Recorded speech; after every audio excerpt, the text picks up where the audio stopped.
besoin de toi, maître. Heureuse est la mère qui t'a porté et allaitée. Heureux plutôt ceux qui écoutent la parole de Dieu et qui l'observent.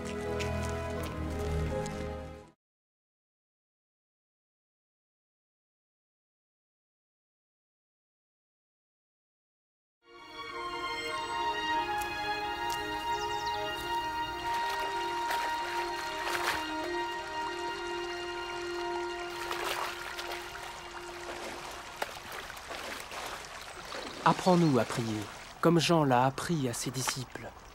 Quand vous priez, dites « Notre Père qui es aux cieux, que ton nom soit sanctifié, que ton règne vienne, que ta volonté soit faite sur la terre comme au ciel. Donne-nous chaque jour notre pain quotidien.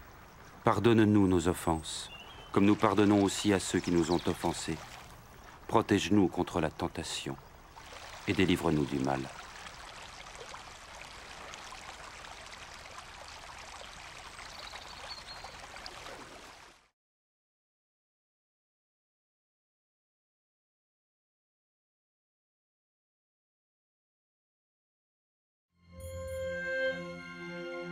Dans les Saintes Écritures, Dieu déclare que le Messie viendrait pour être le sauveur du monde.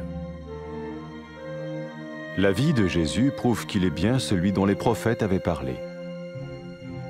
Ésaïe a prophétisé que la Vierge deviendrait enceinte et qu'elle enfanterait un fils. Des siècles plus tard, la naissance de Jésus accomplissait cette prophétie.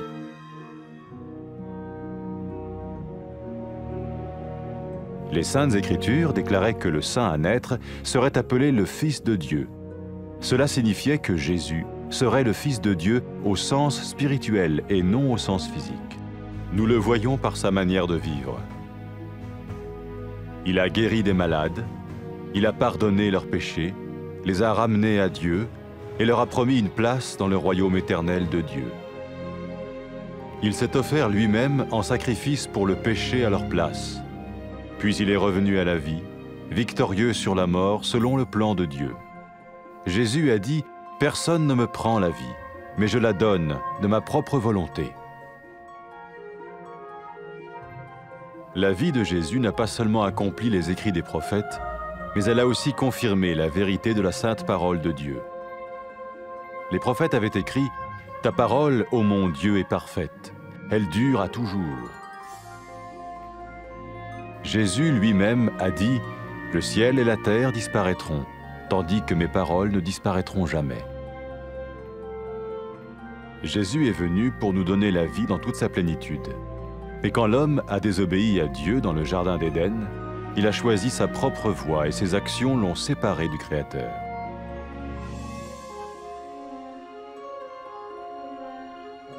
Les Saintes Écritures déclarent que tous ont péché et que le salaire que paye le péché, c'est la mort. Il s'agit de la mort spirituelle, éternelle séparation d'avec Dieu. Mais tout comme Dieu a donné un bélier pour qu'il meure à la place du fils d'Abraham, ainsi il a envoyé Jésus, le Messie, mourir à notre place. Sa vie, sa mort et sa résurrection restaurent la relation entre Dieu et tous ceux qui mettent leur confiance en lui. Maintenant, non seulement Jésus pardonne les péchés de ceux qui le suivent, mais il les sauve aussi du jugement éternel de Dieu. Ils sont sûrs d'aller au paradis et de vivre avec lui pour toujours. C'est cette vie et cette liberté de la culpabilité et du pouvoir du péché que Jésus offre à chacun aujourd'hui. Cela ne veut pas dire suivre une religion, mais choisir d'avoir foi en Jésus qui dit « Je me tiens à la porte et je frappe. Si quelqu'un entend ma voix et ouvre la porte, j'entrerai chez lui. » Cela veut dire se tourner vers Dieu et croire que Jésus vient dans nos vies pardonner nos péchés et nous rendre tels qu'il veut que nous soyons. Il ne suffit pas d'approuver intellectuellement ce qu'il dit, ni de vivre une expérience émotionnelle. Nous le recevons par grâce, au moyen de la foi, par un acte de notre volonté. Lorsque quelqu'un est prêt à suivre Jésus le Messie, il peut lui parler par une simple prière. Peut-être êtes-vous prêt maintenant à ouvrir votre vie à Dieu. Si oui, vous pouvez vous joindre à la prière suivante, silencieusement. dans votre cœur. Seigneur Jésus, j'ai besoin de toi. Merci d'être mort sur la croix pour mes péchés.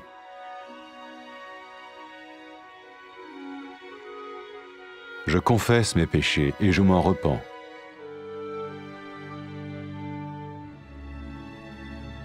Je t'ouvre la porte de ma vie et je te reçois comme mon Sauveur et Seigneur.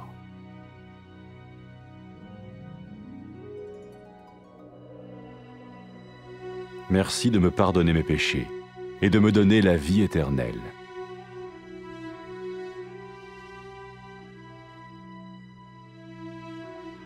Fais de moi le genre de personne que tu veux que je sois. Maintenant que je deviens l'un de ceux qui te suivent. Amen.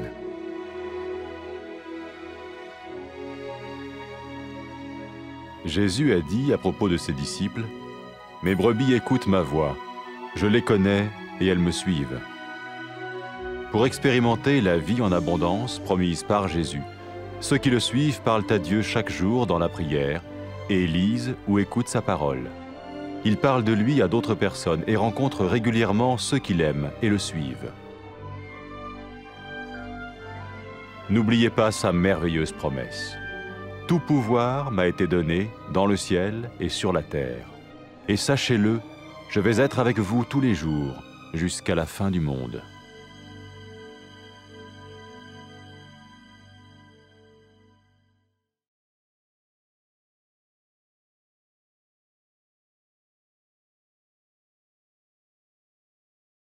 تو محتاج هستیم استاد. خوشا به حال او مادر که تره به دنیا آورد. خوشا به حال کسی که کلام خدا را میشنود و اطاعت میکند.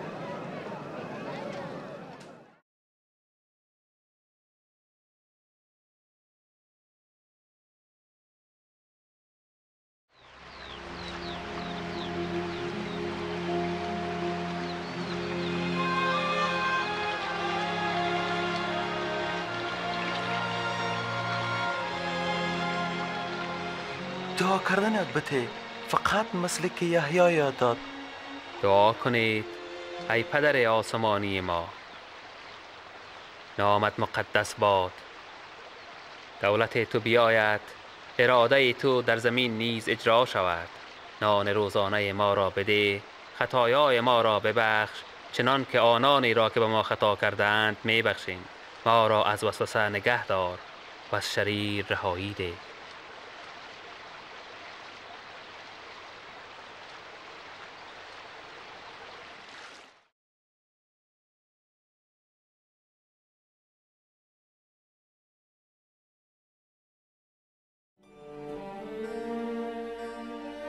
خدا در کتاب مقدس اظهار کرده است که مسیح به حیث نجات دهنده دنیا خواهد آمد.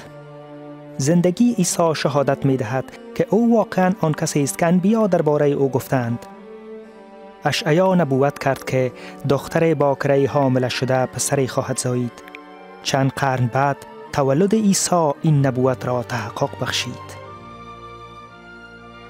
کتاب مقدس فرموده است آن مقدسی که تولد شود پسر خدا نامیده خواهد شد. این بدین معناست که عیسی پسر خدا نامیده خواهد شد، البته از لحاظ روحانی نه از لحاظ جسمانی. ما این حقایق را در زندگی عیسی می‌بینیم. او مردم را از امراضشان شفا داد، گناهانشان را بخشیده آنها را به سوی خدا متوجه ساخت، به آنها جایی در پادشاهی جاودان خدا وعده داد. او خود را به عوض گناهان آنها چون قربانی تقدیم کرد و با قیام خود از مردگان مرگ را شکست داد. عیسی فرمود هیچ کس جان مرا از من نمی گیرد، من به خواهش خود آن را فدا می کنم. زندگی عیسی نه تنها نوشته های انبیا را تحقق بخشید، بلکه به حقایق کلام خدا نیز مهر تایید زد. انبیا اظهار کردند کلام خداوند مصفا است، کلام تو ای خداوند ابدی است. عیسی فرمود آسمان و زمین از بین خواهند رفت، اما سخنان من هرگز از بین نخواهند رفت. عیسی مسیح آمد تا به ما زندگی سرشار بدهد. وقتی که انسان در باغ عدن از خدا نافرمانی کرد، او خودش انتخاب کرد که به راه خود برود و اعمال انسان او را از خالقش جدا ساخت. کلام خدا اظهار می دارد همه گناه کردند و نتیجه گناه مرگ است. این به معنی مرگ روحانی و جدایی ابدی از خداست. اما همانطوری که خدا قدسی را آماده ساخت تا به عوض پسر ابراهیم قربانی شود، او عیسی همان مسیح را فرستاد که به عوض ما بمیرد. زندگی، مرگ و رستاخیز عیسی رابطه بین خدا و تمام کسانی را که به او اعتماد می کنند دوباره احیا می نماید. اکنون آن کسانی که از عیسی پیروی می کنند نه تنها گناهانشان بخشیده می شود، بلکه از قضاوت ابدی نیز نجات خواهند یافت. آنها اطمینان دارند که در بهشت با خداوند برای ابد زندگی خواهند کرد. عیسی به هر کس این زندگی را پیشنهاد می کند که توسط آن می توان از گناه و قدرت شیطان آزادی حاصل کرد. این به مفهوم پیروی از کدام مراسم مذهبی نیست، بلکه انتخاب ایمان آوردن به عیسی است که می فرماید: من پشت در ایستاده در را می کوبم، اگر کسی صدای مرا بشنود و در را باز کند داخل می شوم. این به معنی بازگشت به سوی خدا و اعتماد به عیسی است که وارد زندگی ما می شود تا گناهان ما را بیامرزد و از ما انسان بسازد که مورد پسند او باشد. کافی نیست که ما صرف به اساس عقل خود به ادعای عیسی موافقت کنیم و این کدام تجربه احساساتی هم نیست، بلکه ما او را با فیض از طریق ایمان در اراده و عمل خود قبول می کنیم. وقتی که مردم آماده می شوند که از عیسی مسیح پیروی کنند، آنها می توانند با دعای ساده با خدا صحبت کنند. شاید اکنون شما آماده هستید که در زندگی خود را برای عیسی مسیح باز کنید. اگر آماده هستید، شما می توانید در دل خود خاموشانه در این دعا با ما شریک شوید. ای پدر آسمانی، من به عیسی مسیح نیاز دارم. تشکر می کنم که او به خاطر گناهانم برای صلیب جان داد. من به گناهان خود اقرار کرده از آن توبه می کنم.